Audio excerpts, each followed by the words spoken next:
Good morning. My group is composed by Talia Rodriguez, Lady Lopez, Laura Bella, and me, Camila Cárdenas. Today we are going to talk about blood tissue. So, blood tissue is considered a vital tissue because it has cells in charge of body humans, functionality, and immunity. La hematopoiesis es la producción de células sanguíneas que se lleva a cabo en la médula ósea. Esta mantiene en constante proliferación. La médula ósea no es el único órgano hematopoyético que hay. Iniciando la segunda semana embrionaria, encontramos el saco vitelino, donde allí se inicia la fase mesoblástica. En la quinta semana de gestación se inicia la fase hepática, que es allí donde inicia en el hígado y pasa posteriormente al vaso. Y por último, encontramos después del cuarto mes del embarazo, se inicia la etapa mieloide, que es donde se da la producción de células sanguíneas en la médula ósea. Es allí donde inicia. La médula ósea se divide en dos. En médula ósea amarilla, que es la constitución de tejido adiposo, y en médula ósea roja, que es donde está activamente produciendo las células. Esta principalmente se da en niños. Las células que dan origen a las células sanguíneas se dividen en tres. Entonces encontramos las células troncales hematopoyéticas, que son las CTH, que estas lo que hacen es ser células madres, son capaces de autorrenovarse y son multipotenciales. También encontramos las células progenitoras hematopoyéticas, que son las CPH, que estas no se autorrenuevan, pero conservan la capacidad de proliferación. Y por último encontramos las células precursoras, que son aquellas que al madurar dan origen a las células que circulan en la sangre, formando el 90% de las células de la médula. Factores de crecimiento hematopoyéticos son los encargados de las fases de maduración y proliferación. Allí encontramos tres tipos de fases. Entonces encontramos la fase estimuladora de colonias, que son los que crecen in vitro y forman colonias. Encontramos también la fase eritropoyetina, que son los que sueltan los leucocitos. Y por último encontramos las citocinas, que una de sus funciones es generar y diferenciar en la médula ósea. El tejido sanguíneo se considera dentro del tejido conjuntivo, dado que tiene origen embriológico mesenquimático.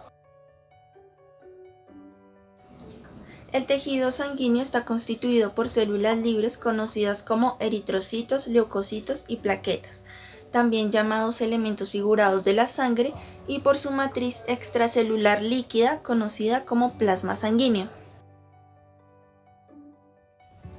Los eritrocitos son los encargados de transportar el oxígeno desde los pulmones hacia el resto del cuerpo.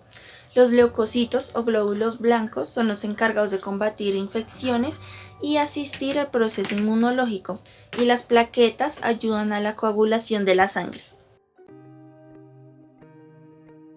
Entre los leucocitos podemos encontrar los granulocitos. Uno de estos es el eosinófilo, que es un tipo de leucocito granuloso que se encuentra en el sistema inmunitario. Su función es participar como respuesta ante infecciones.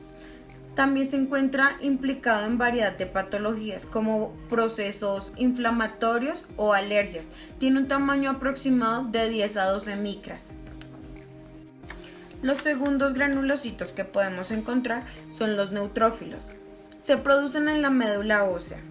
Son el tipo de leucocitos más abundantes en la sangre del ser humano.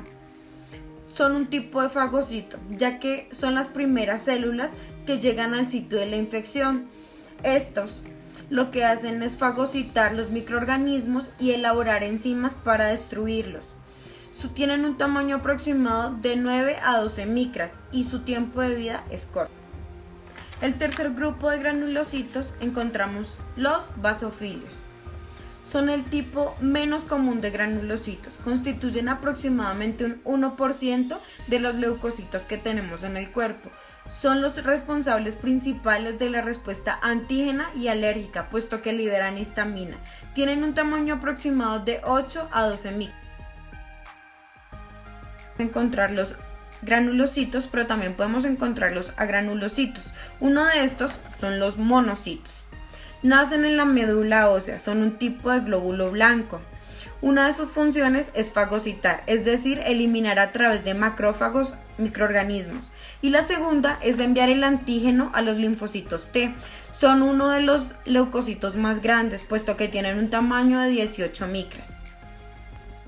El segundo tipo de granulocitos que vamos a encontrar son los linfocitos. También son glóbulos blancos y tienen un tamaño aproximado de 7 a 8 micras. Hay dos tipos. El primero, linfocitos B, que se encargan de la elaboración de anticuerpos para combatir bacterias, virus y toxinas invasoras. Y los linfocitos tipo T, que nacen a partir de la célula madre en la médula ósea y duran cierta cantidad de tiempo madurando en el timo, adquiriendo un receptor de membrana que les permita identificar de manera específica el antígeno.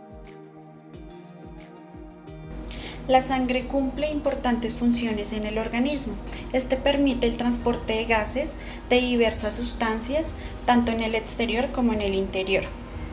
Su principal mecanismo es que las hormonas alcanzan a los órganos y así permiten sus efectos. La homeostasis. Las diferentes sustancias producidas por el metabolismo pasan a la sangre para su eliminación. Este permite que el tejido contribuya en diversos parámetros de niveles como lo es el ácido, que es el pH, y las concentraciones de los minerales. Funciones de defensa. La sangre no solamente transporta células y sustancias medidoras del sistema inmune, también transporta monocitos, que son una especie de glóbulos blancos que viajan en la sangre y que ocurren procesos de inflamación, de infección, para convertirse en macrófagos. Etapa prenatal. La sangre puede detectarse a los 14 días de gestación. Hasta la tercera semana y cuarta semana, los focos aislados de la eritropoyesis pueden observarse en los mesoblastros extraembrionarios y en el saco de Golgi. En el saco de Golgi, la hematopoyesis está dirigida en la línea eritroide, sin producción de células progenitoras hematopoyéticas adultas. Podemos observar que entre la cuarta y quinta semana de gestación se originan las células eritroides nucleadas. Asimismo, los glóbulos rojos pequeños se inician en la sexta semana. Se observa la circulación de los eritrocitos sin núcleos que están durante la octava semana de la gestación después de su concepción. También en la quinta y sexta semana de gestación se inicia la hematopoyesis en el hígado y este aumenta hasta la semana 10. Alrededor de la 10ª semana de gestación, la eritropoyesis normoblástica madura, produciendo más del 90% de glóbulos rojos circulantes, esencialmente extravasculares.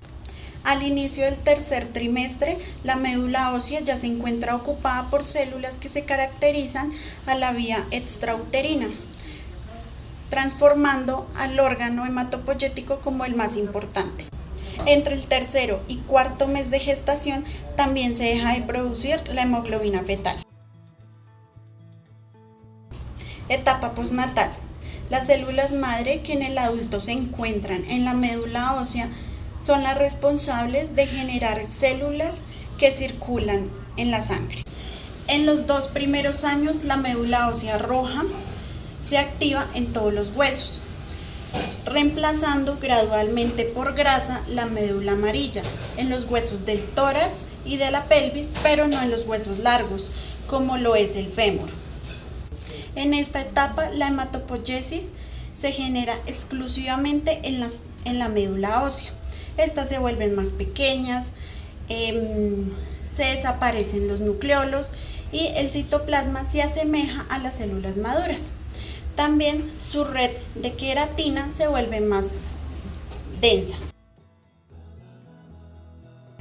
Esta etapa comprende desde el nacimiento hasta la muerte del ser humano. Esta tiene una serie de fases.